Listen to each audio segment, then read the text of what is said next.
പ്രിയപ്പെട്ട കൂട്ടുകാരെ, ലോകത്തിന്റെ നേതാവ് മുഹമ്മദ് റസൂലുള്ളാഹി സ്വല്ലല്ലാഹു അലൈഹി വസല്ലമ തങ്ങളുടെ ജീവിത രീതി ലോക ജനതയ്ക്ക് മാതൃകയാണ്.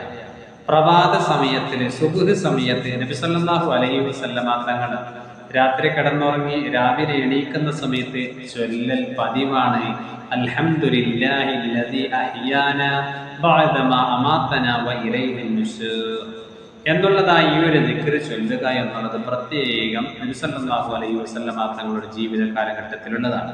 അതുകൊണ്ട് തന്നെ നമ്മൾക്കും ഈ ഒരു ദിക്ർ പതിവാക്കണം. വളരെ സുന്നത്തായ കാര്യമാണ്.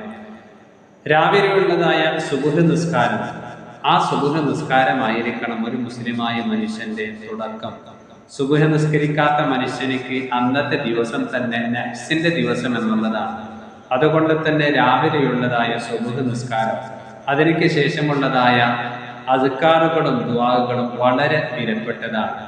സുബ്ഹ് നിസ്കാരത്തിന്റെ ഉടനെ ചൊല്ലേണ്ടതായ ലാ ഇലാഹ ഇല്ലല്ലാഹു വഹ്ദഹു ലാ ശരീക ലഹുൽ മുൽക്കു വലഹുൽ ഹംദു യുഹ്യി വയുമീതു വഹുവ അലാ കുല്ലി ഷൈഇൻ ഖദീർ എന്ന് 10 പ്രാവശ്യം ചൊല്ലണം. അല്ലാഹുമ്മ ജിർനി മിനന്നാർ എന്ന് 7 പ്രാവശ്യം ചൊല്ലണം. ഈ ദിക്റുകൾ രാവിലെയും അതേപോലെ തന്നെ മഗ്‌രിബിന് ശേഷം പ്രത്യേകം ചൊല്ലണം. വളരെ പുണ്യമുള്ളതായ കാര്യമാണ്. റബ്ബ് തൗഫീഖ് നൽകി അനുഗ്രഹിക്കുമാറാകട്ടെ. ആമീൻ യാ റബ്ബൽ ആലമീൻ.